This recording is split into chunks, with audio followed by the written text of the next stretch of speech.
Hello, Biz Nation, and welcome to this week's episode of the weekly blog post entitled Being About Our Business.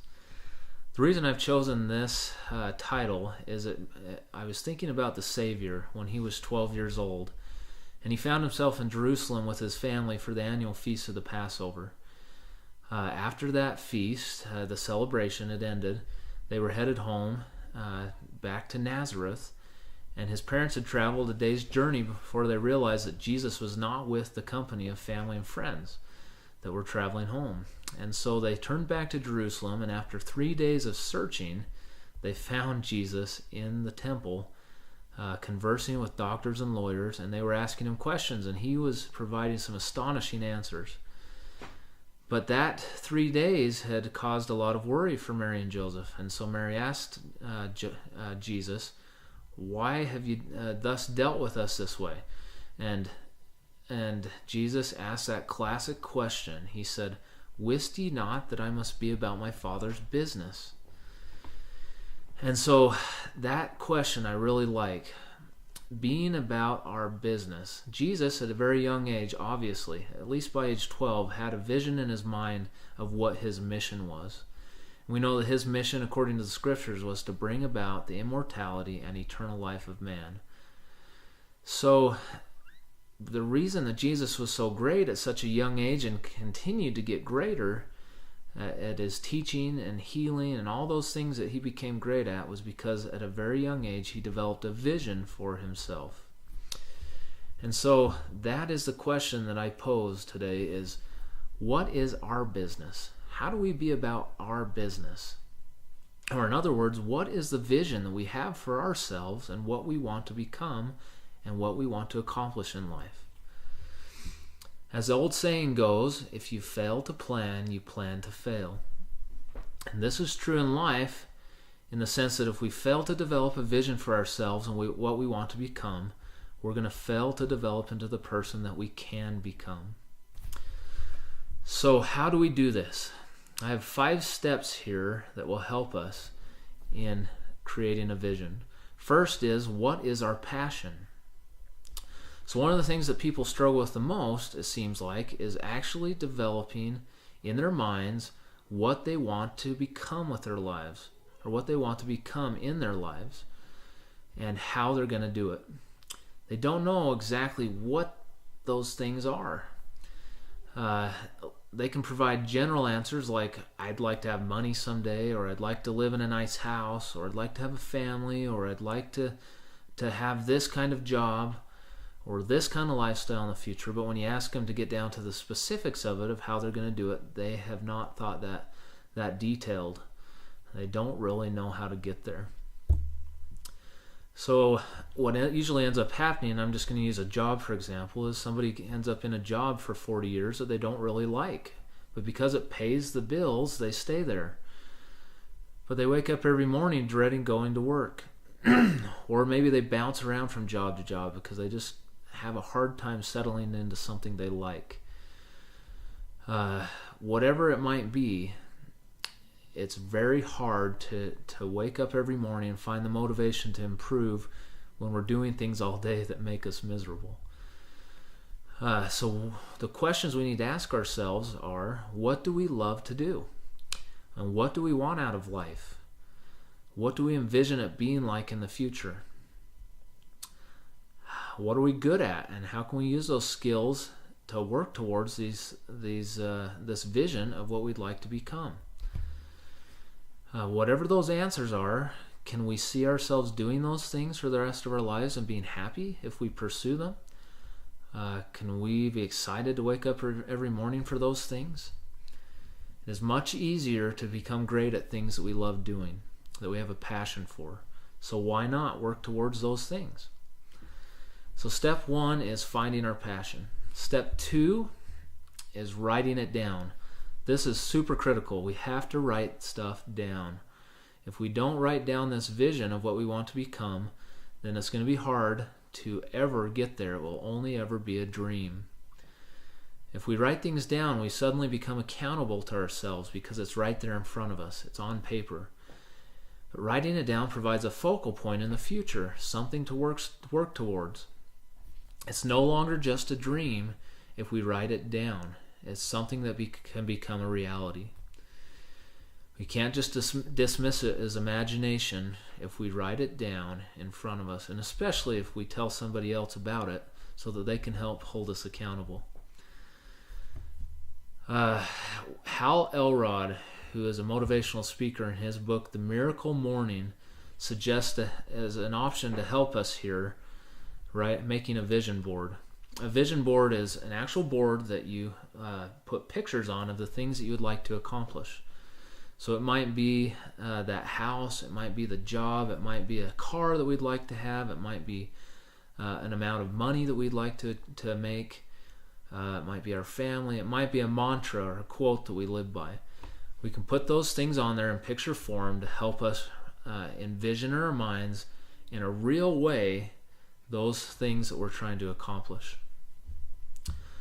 That might seem like a silly exercise, but by doing that, it helps put those things in our mind more clearly, and helps to have that vision very vividly in front of us. Step 3, review. We have to review our vision often, at least daily, if not more. Again, Hal Elrod suggests at least 10 minutes a day spending pondering and meditating about how we're going to move in that direction of accomplishing this vision that we have of ourselves. How many of us have had a struggle with reaching goals that we've set, maybe New Year's resolutions, because we've never written it down? Or maybe we've set too lofty of goals and have really struggled because we don't have it written down in a form that will help us to progressively work towards that vision. All of us seem to have struggles like that. But if we have that vision in our mind and we write it down and we review it often, then we can move to the 4th step, which is the most critical probably of all these steps, and that is learning to believe in ourselves. We have to believe to achieve. Napoleon Hill, who was the author of the great classic book Think and Grow Rich, said 2 things that are very important. He said, whatever the mind can conceive and believe, it can achieve. And he also said, no one is ever defeated until defeat has been accepted as a reality. Now, he spent years interviewing successful and not successful people to come to these conclusions that our mind is very powerful. And if we can conceive a thought in our minds and believe in it, then we can achieve it. But if we choose to accept defeat, then it's very hard for our minds to come out of that, to get us out of that rut, to be able to work towards that vision again. Henry Ford is quoted as saying, whether you think you can or you think you can't, you are right.